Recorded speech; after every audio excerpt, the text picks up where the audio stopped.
जय श्री कृष्ण। स्वागत है आप सभी का मेरे H S Bhardwaj YouTube channel पर।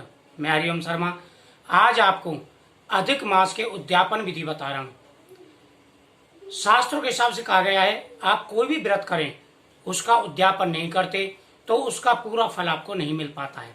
उद्यापन का बड़ा महत्व है, इसलिए आप चाहे महीने का नियम में नभाएं, चाहे कोई भी महीना हो, कार्तिक का महीना हो, अधिक मास का महीना हो, बैसाख का महीना हो, उनका लास्ट के दिन उद्यापन किया जाता है।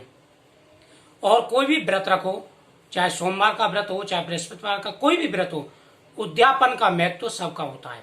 अगर आप उद्यापन करते हैं तो उसका फल आपको पूरा मिलता है। अगर आप कोई भी व्रत रखते हैं या कोई भी महीने का नियम निभाते हैं और उद्यापन नहीं करते तो आपको पूरा फल नहीं मिल पाता है। आज मैं आपको अधिक मास के उद्यापन के बारे में जानकारी दे रहा हूँ। अधिक मास का उद्यापन बहुत ही महत्वपूर्ण है और ये महीना बहुत ही पवित्र महीना है। स्वयं भगवान श्री कृष्ण का महीना है। सभी मासों का यह स्वामी है, इसलिए इसको पुरुषोत्तम मास भी कहा जाता है। पूरे महीने आपने कथा सुनी, पूरे महीने नियम निभाए, लास्ट में उद्यापन का महत्व और बढ़ जाता है। आपने जिन जिन चीजों का त्याग किया होता है उन चीजों का इसमें दान भी दिया जाता है।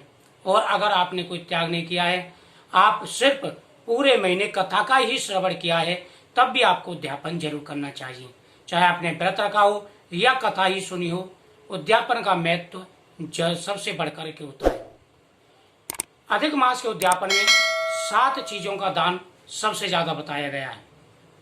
अगर आप अधिक मास के उद्यापन में 7 चीजों का दान करते हैं तो आपको पूरे महीने का फल प्राप्त होता है।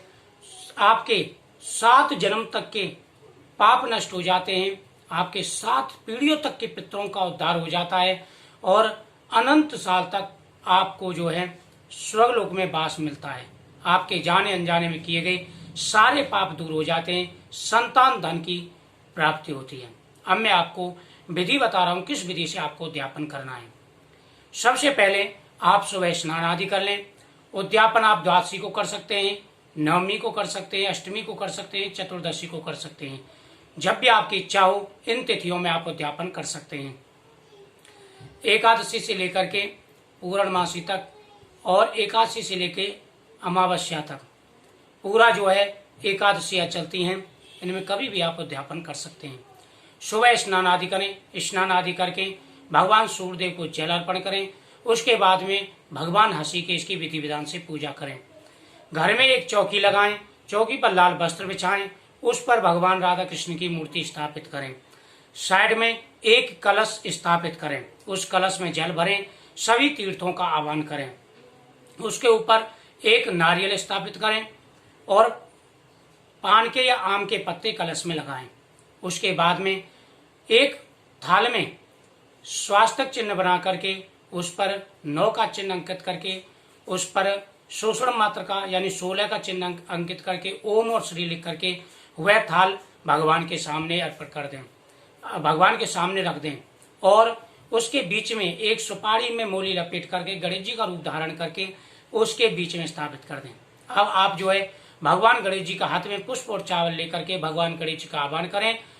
ओम गंग गणपति नमः, ओम गजाननम भूतगणाभिषेकम कवियमुपलचारवक्रम उमासुतम सुविनाशकारकम नमामि विघ्नेश्वर पाद पंकजम।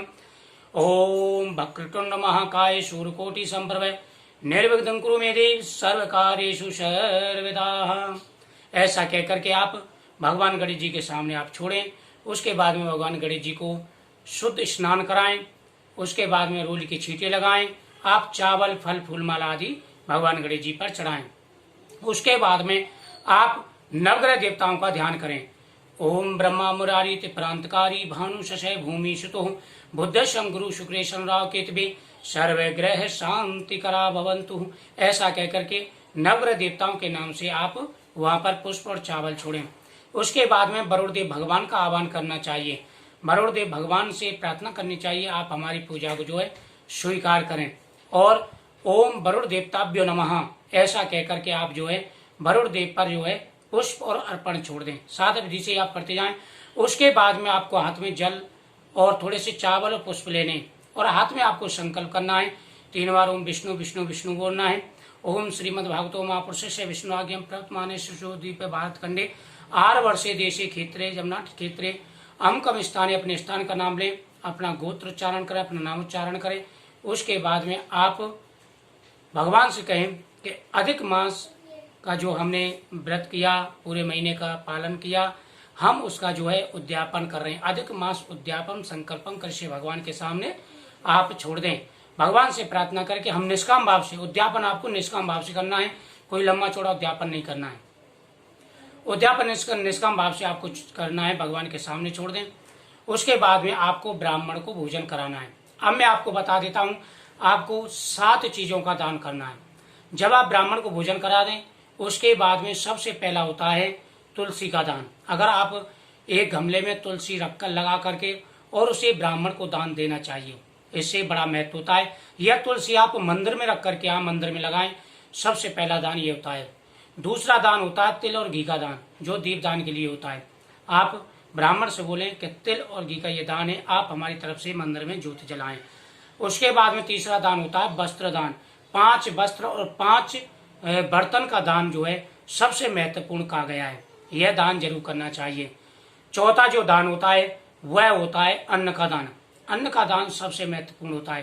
कहते हैं कि अन्न से ही सबकी तृप्ति होती है और दुआ मिलती है, इसलिए अन्न दान जरूर करना चाहिए।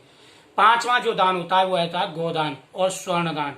अगर गोदान कर सके तो अच्छी बात है, अगर गोदान ना कर सके तो आप चांदी की गाय ला करके दान कर सकते हैं। यह बहुत ही शुभ मानी जाती है। छोटी सी चांदी की गाय ला दें और उसका दान कर सकते हैं। अगर वो भी ना कर सकें तो आप थोड़े से पैसे का संकल्प करके गोदान संकल्पम करिष्ये, यानी गोदान का संकल्प करा दीजिए, वह शुभ माना जाता है। 6वां जो दान होता है वह बहुत ही शुभ दान माना जाता है तिल का दान। कहते हैं कि तिल का दान, जितने तिल होते हैं उतने सालों तक इंसान बैकुंठ लोक में वास करता है। उसके उतने जितने तिल होते हैं उतने जन्मों के पाप नष्ट हो जाते हैं। अगला जो दान है 7वां सबसे महत्वपूर्ण दान है श्रीमद् भागवत गीता का दान। सभी दानों के साथ में श्रीमद् भागवत गीता का दान जरूर करना चाहिए।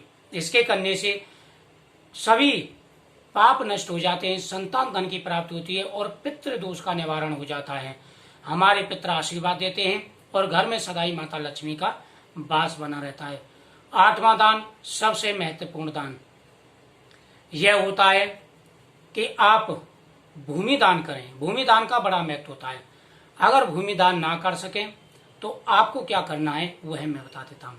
कुछ पैसे लें और आप कोई वस्त्र ले लें, उस वस्त्र के ऊपर आप पैसे रख दें, थोड़े से चावल रख दें और आप गंगा जल की एक शीशी भी उसके ऊपर रख दें और थोड़ी सी सप्तमृत का उसके ऊपर रख करके आप संकल्प करके यह दान करना चाहिए। ऐसे करने से हर परेशानी दूर हो जाती है। और साथ में पददान यानी जूते खड़ामों का दान, यह दान सबसे मेन कहे गए। अगर आप इन दानों को करते हैं तो जीवन की हर परेशानी आपकी दूर हो जाएगी और आपको पूरा पुण्य मिलेगा अधिक मास का। तो मुझे उम्मीद है आपको यह दान अच्छा लगा होगा, आपको यह जानकारी अच्छी लगी होगी और यह उद्यापन विधि भी आपको समझ में आई होगी। तो इस विधि से आप उद्यापन विधि करें।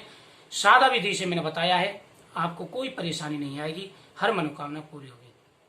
जय श्री कृष्ण।